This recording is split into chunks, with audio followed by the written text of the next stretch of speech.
And I mean, this draft is just looking away, and then you can let Orgren run free, conducting all kinds of souls.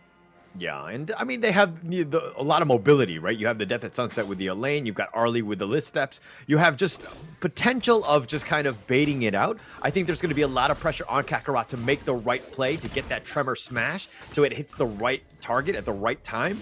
But again, pretty much all of it is on Kakarot's shoulders. Yeah, Kakarot as well as Higu, who had a fantastic performance yesterday, but also Vero in the Clash lane. Both of these side lane players had a great run against the Western European team yesterday. So I think there's a bit of a weight on the shoulders, at least in terms of expectations for me. Yeah. Okay. All right. We're gonna have to see how this one plays out. I do think that there's a, Higu, he carried them last time, yesterday. So we probably expect him to just continue that play. He is quite strong in that sense, but it looks like Axe right now are gonna just kind of play things a little bit slower. They're gonna continue to farm, just not push out anything, not invade the enemy jungle, get Imdan as much farm as possible. Because again, this Ogren can just turn it on and just kill everybody. Yeah, I mean, with the path of passing, it's easy to get to places, right? When you're Orgren, you think, hey, there's a few obstacles before I can get to you. But no issue here. When you have that Orgren pick, you can basically make your own highway, which is one of the benefits of picking this pick for the fast rotations. Can be very tanky, especially once he builds into the Eye of the Phoenix as well. Yeah. Okay. All right. I do think that there's a lot of potential for him, right? You just got to get him as much farm as possible. He's wasting a little bit of time just for the potential gank, waiting for the jungle camps to just kind of respawn at this point. But, he's going to be invaded here. Vero is kind of just going to, like, at least spot him out, make things a little bit difficult, and make Imdan a little bit uncomfortable. But that just basically means Adam is just free farming in the top lane. Yeah, I mean, you don't want that to happen, right? But they get a bit of engage here. Getting caught out. Storm, and they got him picked out. They found Higu, and that's going to be a great start. MENA, though, they have 3 members. Higu, well, I don't know where you're doing in no man's land against 3 heroes.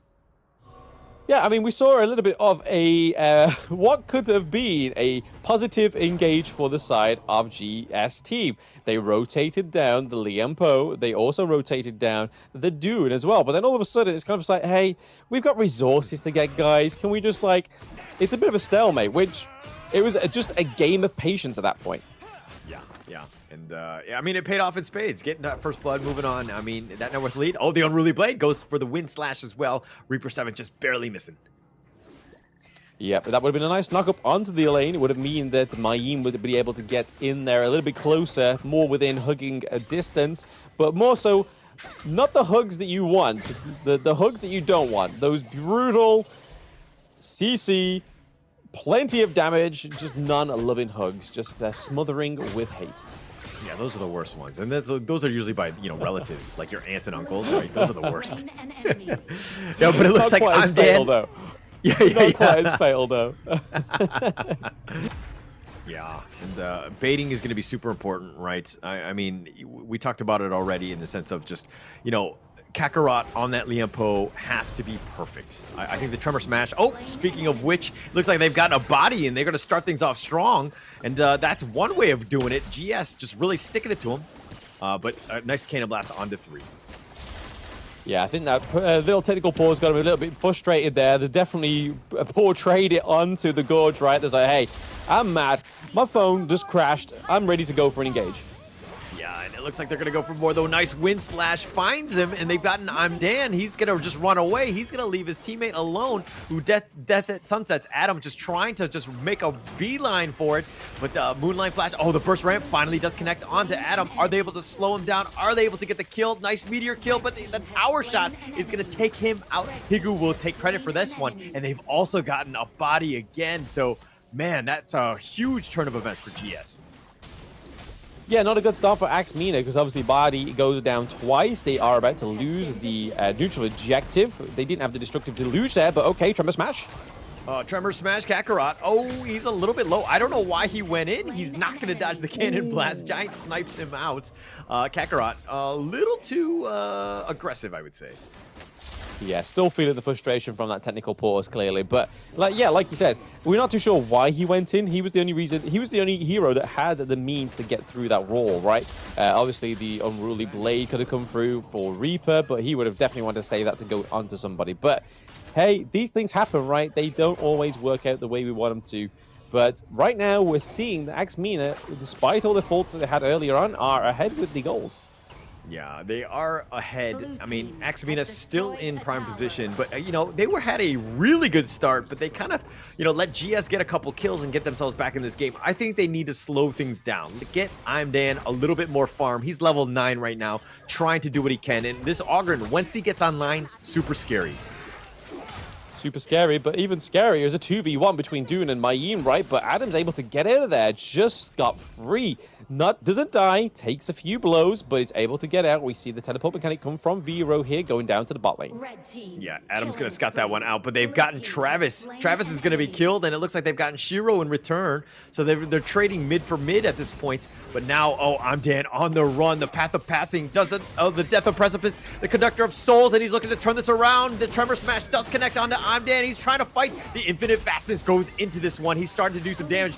Dan somehow alive, and he does end up getting the kill onto Kakarot. But Higu goes down as well, and Axe turning this around.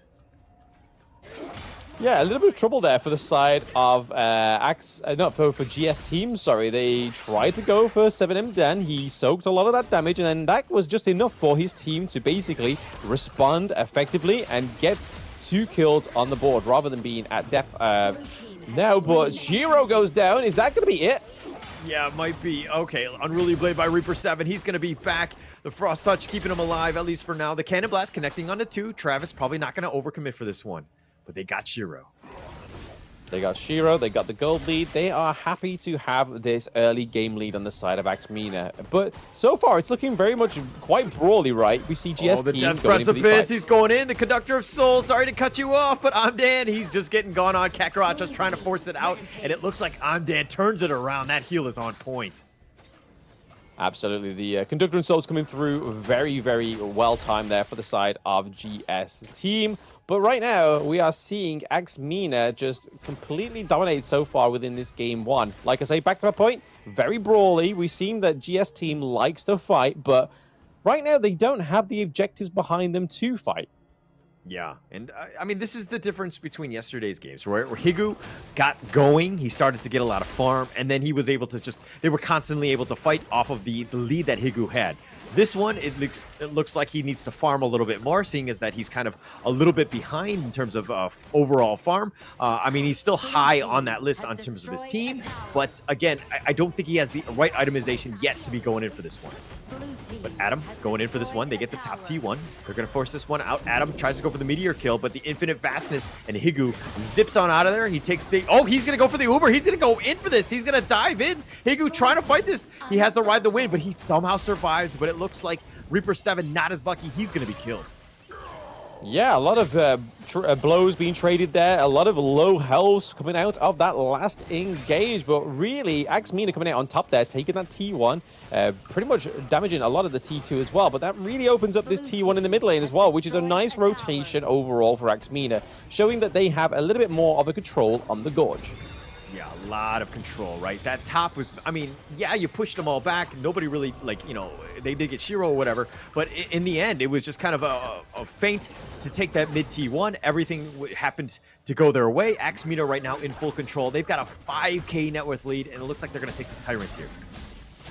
Yeah, it would be the first neutral objective over to the side of MENA. So these team fights are just going to get more brutal and a lot more hard to withstand on the side of GS team so far, because they are now behind by 5K gold difference, which is huge. When you look at these itemizations, you can kind of see Doomsday, Shadow Ripper being built here onto the side of Ali. We have the Venomous Staff coming through for Motsu to kind of cancel out the healing of Mayim. But hey, waiting in the bushes is Kakarot. Yeah, Kakarot just scouting them out. He spots them out, but MENA right now, they want their big objectives. It looks like they're going to just kind of wait things out, zone them away. But look, again, Abadi's done a great job of just being Robin to I'm Dan's Batman at this point, in the sense of just being able to have that net worth and just kind of really making it easier for the rest of the team to just get those kills. Yeah, so far so good for this little duo here, but again, you're really brave coming through. Is it going to be enough? Doom may go down. Oh, the Wind Slash, he does go down. Reaper 7, he's going to be focused. He's going to be killed, and it looks like they want to get more. They get Shiro as well. The Death at Sunset, that's going to be committed. They've gotten 4 members thus far. Make it 5, and that's your ace.